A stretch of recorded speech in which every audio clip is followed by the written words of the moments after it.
They're out there, lurking in the vastness of space. Planets so weird, even science fiction could not foresee them. For the first time ever, scientists are discovering alien worlds beyond our solar system.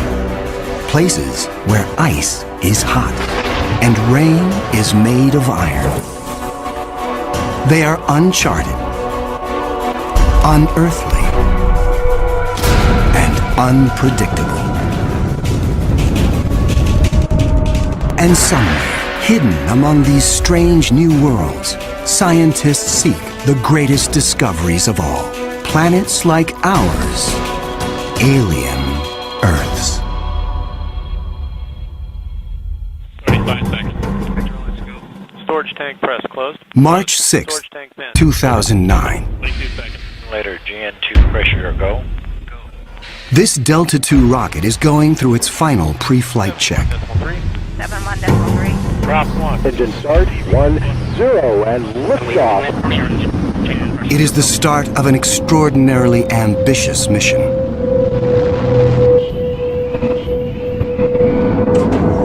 The Kepler Space Observatory is hunting for planets like Earth within a region of 100,000 stars.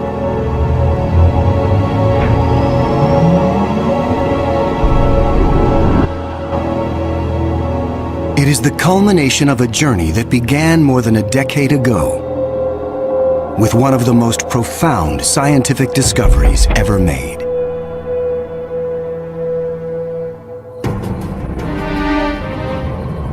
(1995).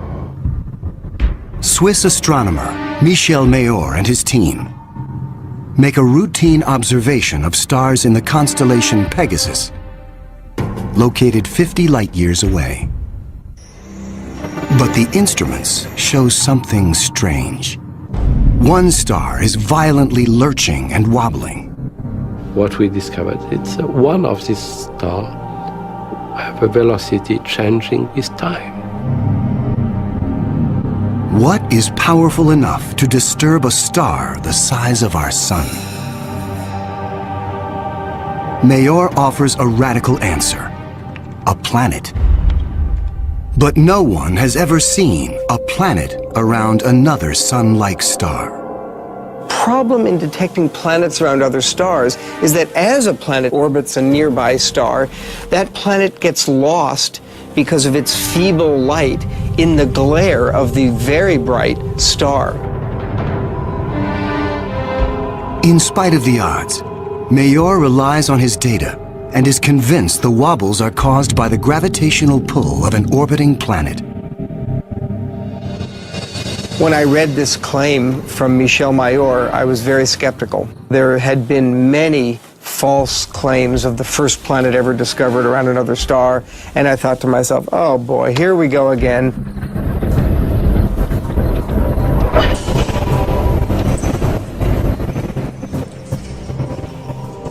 So I decided to observe the star on 4 consecutive nights. And stunningly, the star was shown to wobble exactly as Michel Mayor had said. Michel Mayor and his teammate Didier Queloz announce their discovery. It rocks the scientific community. They had found for the first time reproducible, confirmable evidence of the existence of a planet around a sun-like star.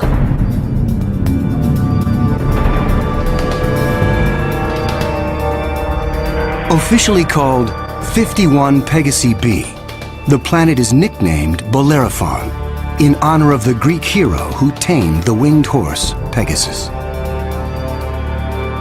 It is a planet that breaks all the rules. Bellerophon roasts in the blazing starlight at temperatures of roughly 1800 degrees Fahrenheit.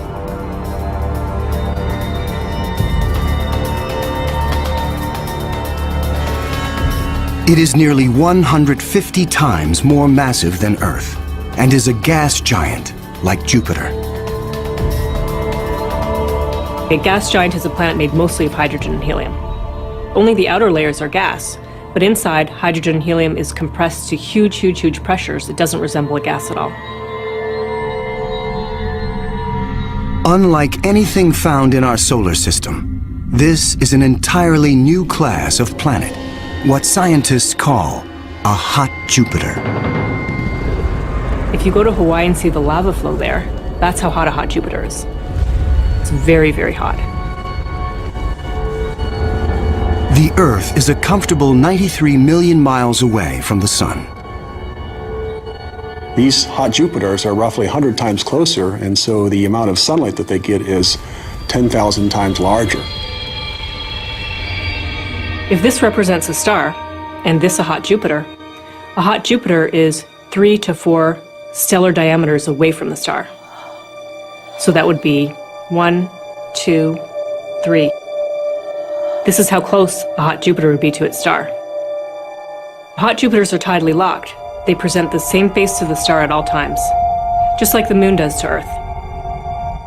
It's going to be permanent daylight on one side and permanent nighttime on the back. If I were stuck on a hot Jupiter, I'd want to be on the back side and hope that some of the heat from the front side facing the star would make its way around the back.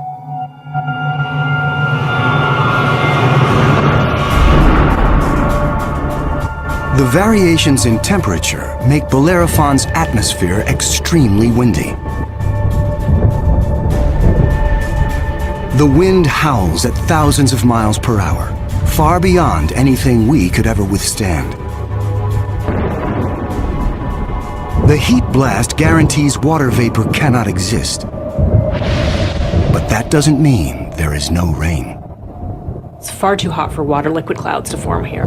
But instead, these clouds would be made out of iron. Iron vapor can exist at temperatures much higher than water. And because of that, things could get a little messy.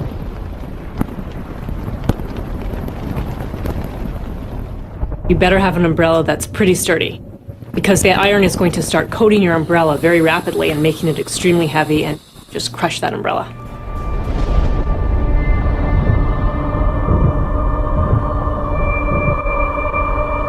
The sky overhead is filled with dancing curtains of color. Charged particles from the nearby star make auroras far more extreme than the northern lights on Earth.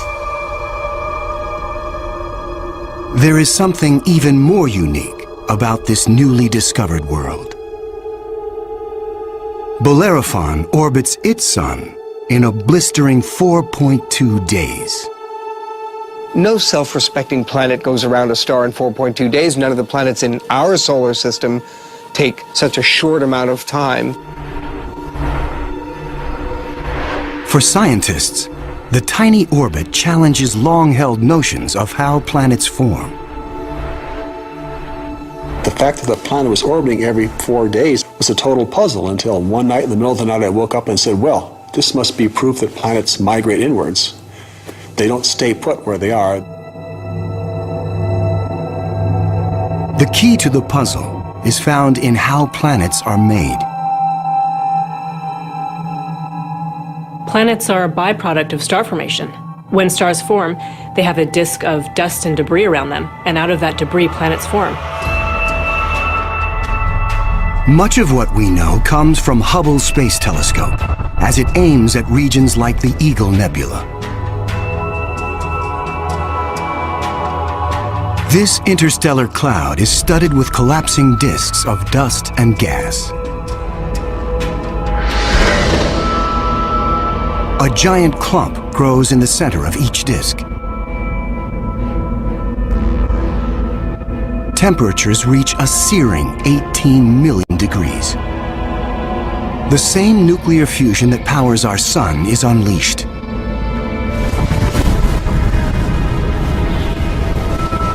The star is born.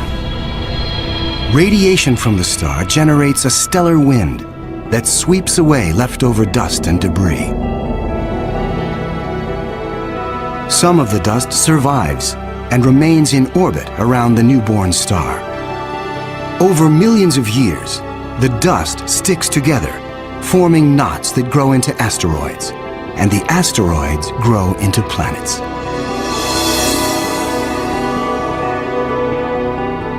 These planets migrate through the disk until they find a stable orbit. This is why Bellerophon is so close to its parent star. But one newly discovered world has found its stable orbit in a place no planet should ever go.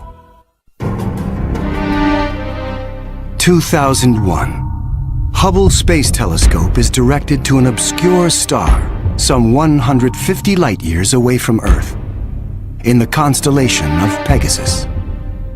This is the same region where Bellerophon was found 6 years earlier.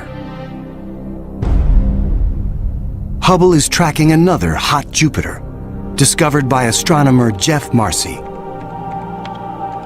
But this one is different from Bellerophon.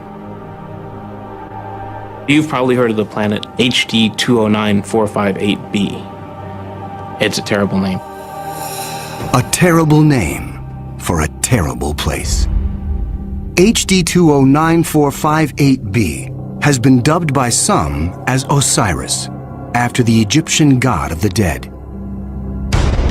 Osiris is over 200 times more massive than Earth. It has migrated perilously close to its sun, at a mere 4 million miles from the blazing solar surface. Osiris broils in a planetary hell. The average daily temperature on Osiris is over 2,000 degrees. Forget global warming. This is global frying, and it causes Osiris to lose an estimated 550,000 tons of air every second. There's a leak of gas, a steady stream of hydrogen and helium, and that's making a big, huge cloud all around the planet. Its atmosphere is bleeding into space. Scientists speculate that a colossal trail of gas spirals behind the planet for thousands of miles. Osiris presents an unprecedented opportunity for astronomers. Using Hubble, they analyze the alien planet's bloated atmosphere. This is the absolutely first time where we could tell what is the composition of the atmosphere of an extrasolar planet.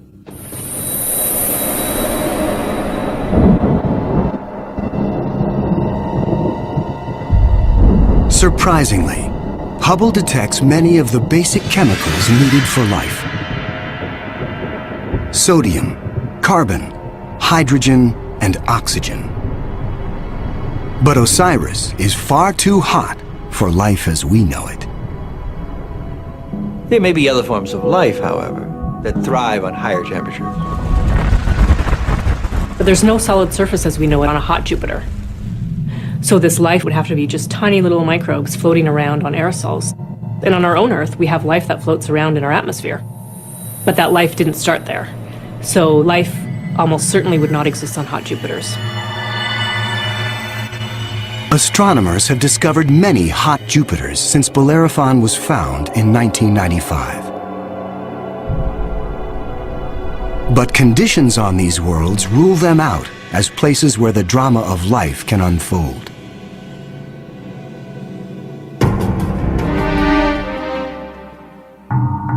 One of these gas giants is a planet that teases the rules of evolution.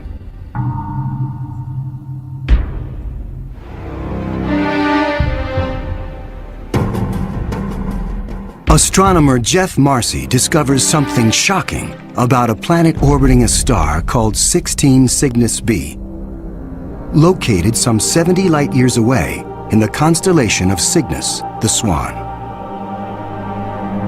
The planet was clearly in an elongated orbit, bringing the planet close to and then far from the host star.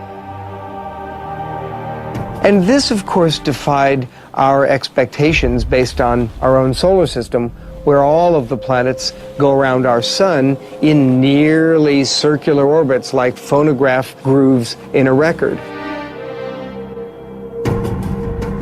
Like a giant yo-yo in space, the gas giant swings back and forth across its solar system. That is like the Earth swooping 25 million miles closer to the Sun, then slinging past Mars, all the way out towards Jupiter every year.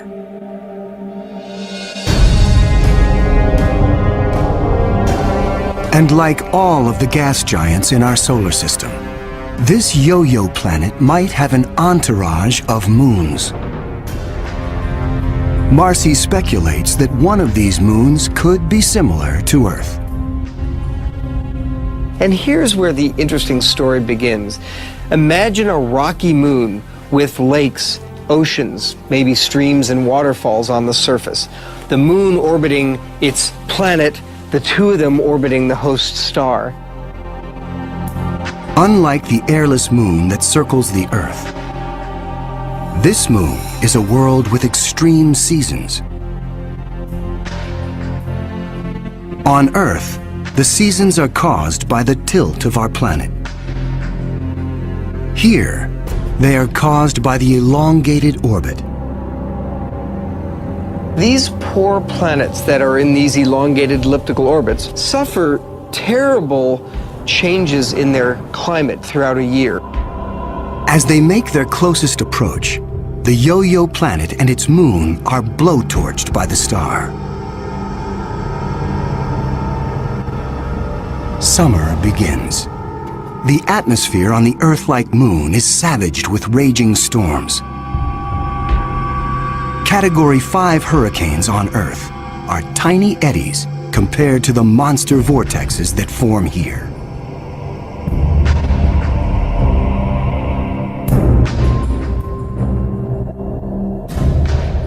The clouds thicken as the water evaporates. Temperatures rise dramatically. Any water or gases would heat up, and indeed the oceans would boil into steam, so you'd end up with a big steam bath. During the peak of the summer, the entire moon is smothered in 800-degree temperatures.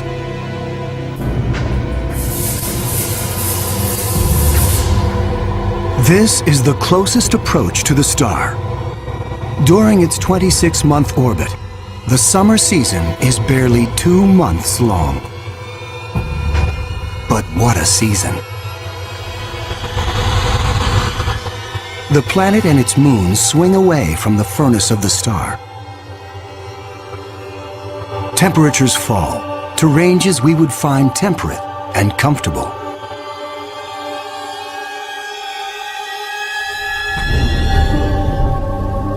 With the coming of fall, the rains return to the parched and roasted moon. Dry ocean basins are replenished, and the seas rise to form new shorelines. Tranquility prevails as the yo-yo planet and its moon slip into the deep freeze of winter.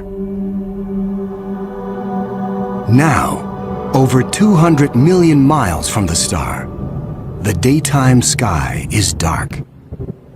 Temperatures hover around 260 degrees below.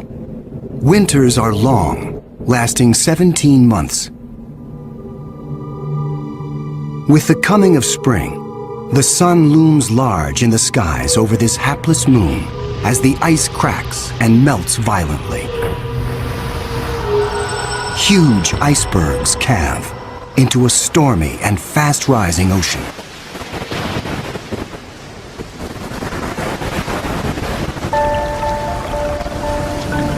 For 2 preciously short periods, during the spring thaw and the autumn rains, the climate on this Earth-like moon is balmy and comfortable.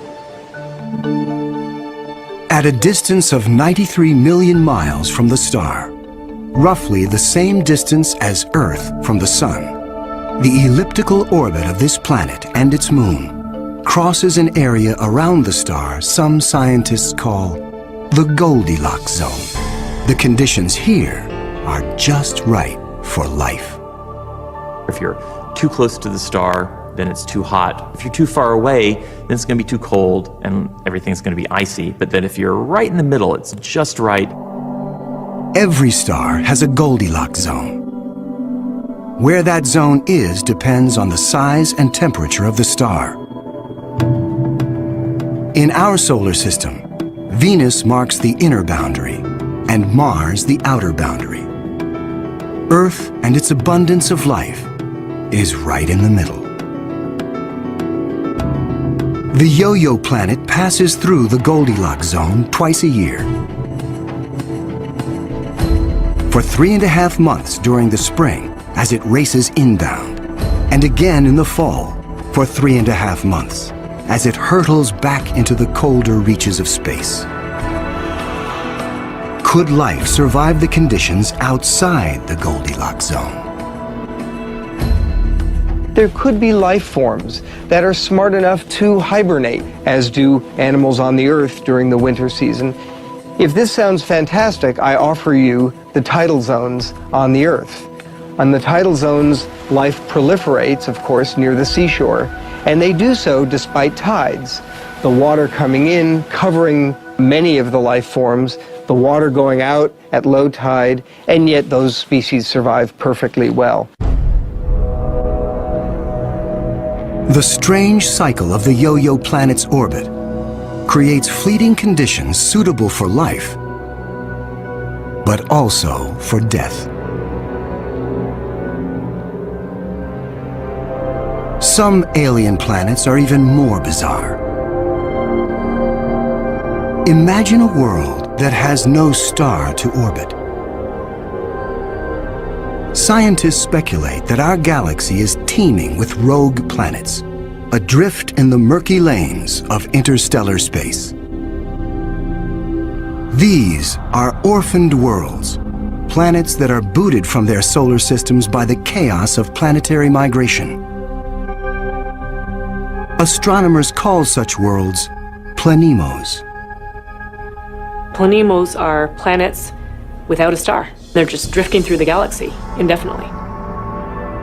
What massive force would it take to kick a planet out of the solar system? When a young star forms with a contingent of planets around it, many of those planets gravitationally interact with each other. They yank on each other, slingshot each other, so that one of them is ejected from the planetary system, voted off the island, if you will. If you were, unfortunately, a resident on a planet that was kicked out by a collision or a near collision with another large object, you'd probably rapidly move out of the habitable zone.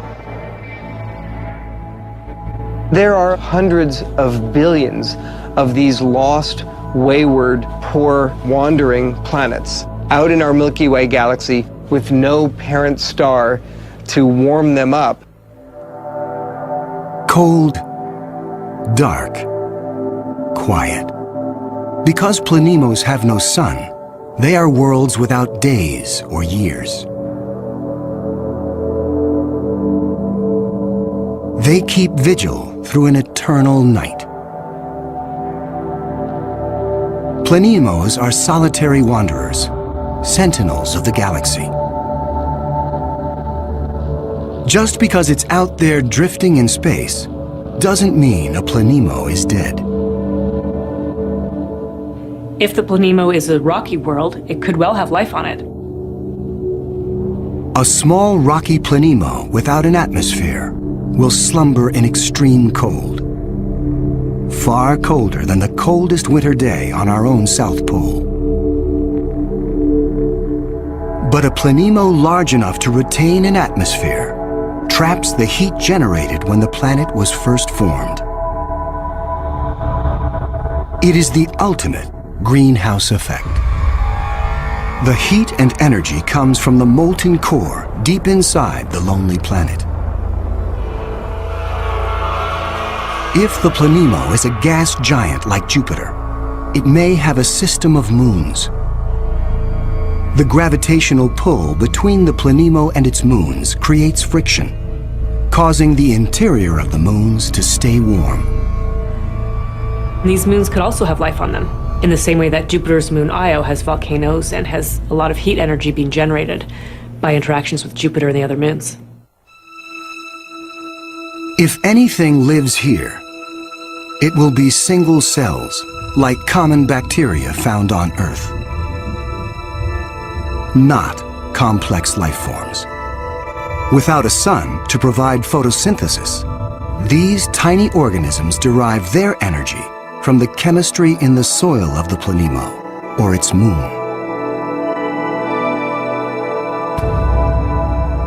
On Earth, there are similar conditions. Colonies of bacteria are found deep within mine shafts in South Africa.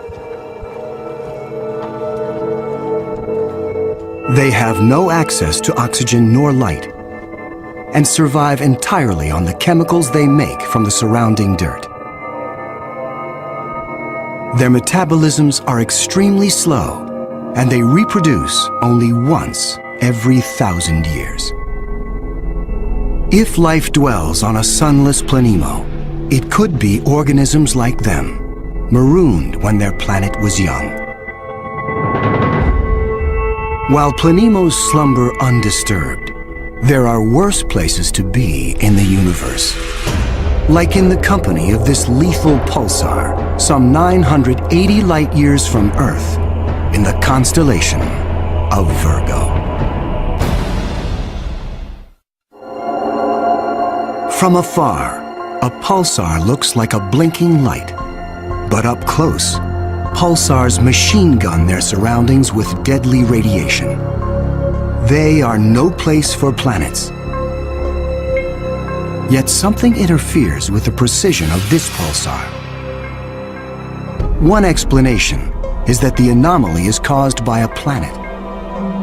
But many astronomers are skeptical that planets orbiting a pulsar can exist. The reason that's a problem is because pulsars are formed in these incredible explosions. When a red giant star explodes, a titanic fireball known as a supernova unleashes as much energy in 1 minute as our sun generates in its lifetime. When a star goes supernova, the shockwave is so immense it's hard to imagine any planet surviving that. When the cosmic dust clears, all that remains is the crushed core of the red giant, pulsing in the heart of an expanding debris field.